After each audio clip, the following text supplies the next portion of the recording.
Hello everybody, welcome to my YouTube channel. I'm very new at doing this and I'm not sure what kind of videos people want to watch or are interested in, so I thought I'd just start off sharing some things that I am interested in myself, some things that I would want to watch on YouTube, and see where we go from there. If it is something that you're interested in and that you do like these kind of videos, then please do like, subscribe, set up the little notification thing, and comments will be really helpful as to what kind of videos you do want to see and if you would like to see more of this kind of video. Since turning 30, I decided that I was going to make more effort with my skincare routine. Previously, I had been using just a cleanser that I picked up on offer in the supermarket, and I was just using like a baby moisturizer that was my son's because we had a few bottles left over. So I wasn't really putting much thought into it, to the products, to what my skin might need. So I just thought it was something that I was in the right headspace to focus a little bit of my time on choosing a simple skincare routine that I could use for morning and evening, picking a few key products and just taking a little bit more care in looking after my skin. So anyway, most of this haul is a few skincare things that I have chosen, and I will show you a few of the things that I was previously using and some of the ingredients that I am trying to avoid on my sort of low tox, reducing toxins in our home kind of journey. And cosmetics is something that is full of things that can irritate your skin, that can be hormone disruptors, all kinds of nasty things. So it's definitely something to be mindful of. And it can be a minefield to avoid those ingredients. And it is taking me time to find things, and I am buying the things that are wrong sometimes and messing up. But like I said, it is a journey and it's not about being perfect. I just have to remind myself that. And you can only go on the knowledge that you've got. I'm learning new stuff all the time and the products are changing as I learn new stuff. So anyway, here is the box from Holland and Barret. It arrived a couple of days ago and I have actually used a couple of the products already, but I put it all back in to show you what I got. So the first thing that I needed was a new cleanser. So I did say I was using one from the supermarket. It was this Beauty Kitchen, if you can see that one. It is the Prime Time Cream Cleanser. It comes in a little, I don't know if it's aluminium or stainless steel, a 100% recyclable container, which is something that appealed to me. And it has the little vegan little symbol on the bottom. It claimed to be natural, but to be honest, looking at the long list, there's probably more ingredients in there that needs to be in there. Some of the things, I'm not sure to be honest, but I scanned it on the Yucca app and it came out, it was good. It wasn't excellent, it was good. So I was using that. I really did like the consistency of this. It felt like it cleaned well, it felt lovely on my skin. The only thing I didn't like was the smell. So this is the Abyssinian oil. I really wasn't keen on the fragrance of that, but I persisted with it and I have used the whole bottle up. So yeah, if you like the smell, I would recommend it as a product. Again, just check on the Yucca app because I think there's a few ingredients in there that mean that it doesn't score excellent, it just scores good. So that was what I was previously using.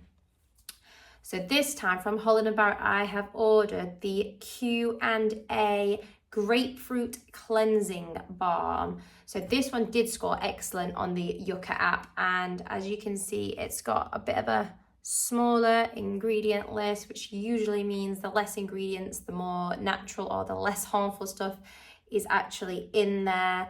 So this is an oil, it's a cleansing balm, but I read somewhere that the difference between an oil and a cream or a water-based cleanser is if you check the ingredients and look at the sort of first few ingredients, if they've got oil in them, so this one has got sweet almond oil, then it is an oil-based cleanser. I haven't really got my head around doing the double cleanse thing yet, and I don't really wear that much makeup, so I don't think it's that important. But I think you would use an oil cleanser and then something maybe like is it micellar water? I really don't know how you say that. or a cream cleanser afterwards, but I literally just wear powder and maybe a tiny bit of eyeliner, so there isn't really like a heavy duty cleansing action needed. So I went for this one. It does smell really, really nice. I would say it is kind of a little bit artificial, the smell, but it's very, very sweet, and I far prefer it from the previous cleanser I was using. So this one, you just apply it onto dry skin, massage it in, leave it for 30 seconds, and then I have just been getting a reusable like makeup remover cloth, get some warm water, and then just sort of removing it, and that seems to be doing the job fine. So so far I would recommend this one. After I've used the whole tube, I think I will come back and discuss if I would still recommend it after using it for a whole tube's worth, but for now I am actually really enjoying this one. Then the next thing I got was the Zinc PCA facial serum. So I was previously using, again, the Q&A. This is the azelaic, I can't really pronounce that one, but the azelaic acid. I did like the feel of this, and my skin did seem to improve. I've now used the whole little bottle up, so my skin did seem to improve using it. It was really nice to put on. It soaked into the skin really well. I don't think there's a fragrance to it at all, which is usually good because fragrance contains all kinds of chemicals and sometimes the phthalates and things that are really harmful to you. So I liked that aspect of it, but after further research, I did discover that it has got phenoxyethanol in it. That another, like, everything is so hard to pronounce. That is the ingredient list there.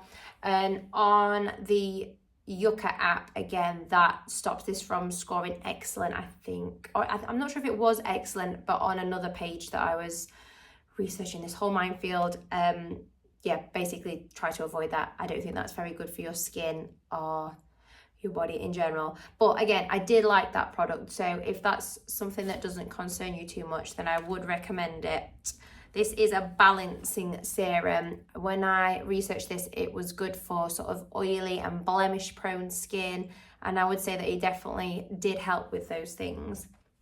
So this time, back on the Yucca app. If you haven't got the Yucca app, by the way, you basically just scan a barcode of a product and it gives you a rating, and it tells you the sort of non-harmful ingredients and the ingredients that could pose a threat or could irritate your skin or could be carcinogenic or something like that. I use it all the time, and I did actually pay to upgrade it so that you can search things. Usually you have to have the product with you to scan it. I upgraded so that I could search things wherever and without having the actual physical product to get the rating. So yeah, this is the Q&A Zinc PCA facial serum. So again, I really like these products. They have a little checklist on the side and it tells you what sort of skin they are most suitable for.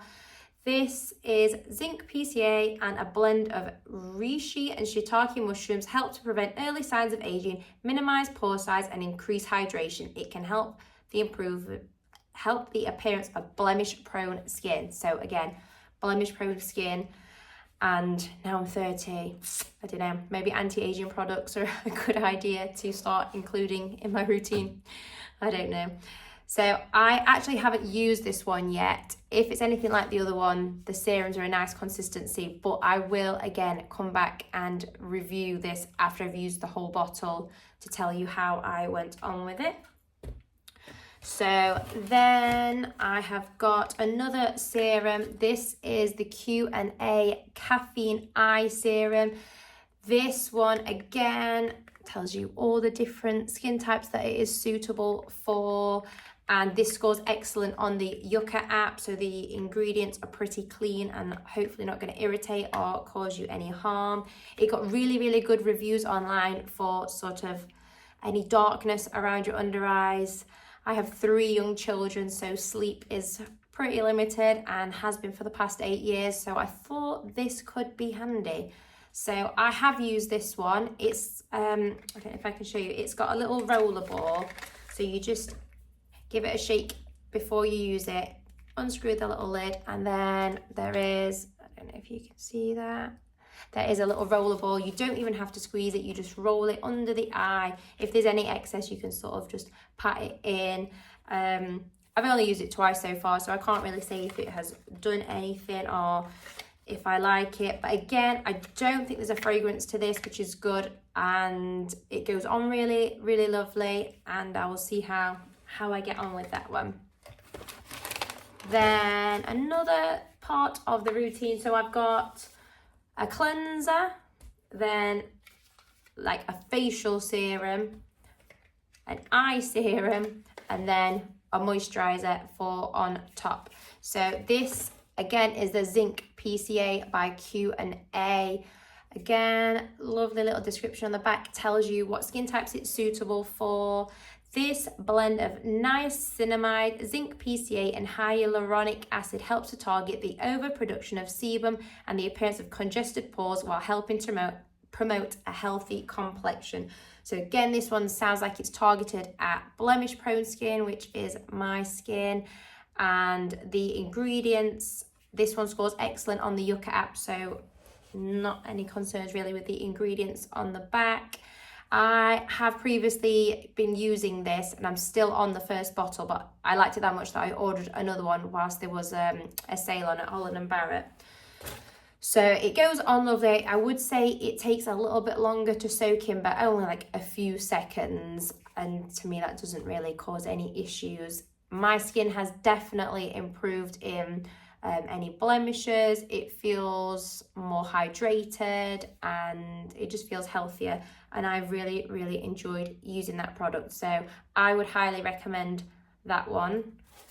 Then the final thing that is part of my sort of skincare items is some organic, fresh pressed 100% castor oil, and this is hexane free. I think this is a chemical that can sometimes be part of the production process that can be harmful. So make sure you are going for a castor oil that is hexane free. Most of them say it. If it doesn't say it, then I probably wouldn't trust it. I'll go with that one.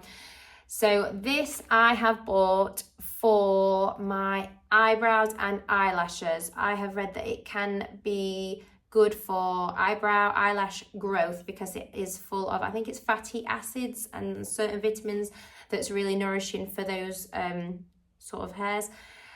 I obviously in the 90s decided that I was going to follow all the trends and pluck my eyebrows to nearly nothing, which I now regret and tell my daughter all the time, don't follow the trends. Your eyebrows are beautiful, leave them as they are, don't make my mistake. So I'm hoping that with applying this, I think just at night time onto the eyebrows I've got like an old mascara wand, which again, I think the brushing can also stimulate growth. I'm hoping that it might help improve my nearly non-existent eyebrows. I do have quite long eyelashes naturally, but I thought there was no harm in just seeing if it has any effect in those or just helping them be more healthy if I'm curling them at all. I thought it might improve the health.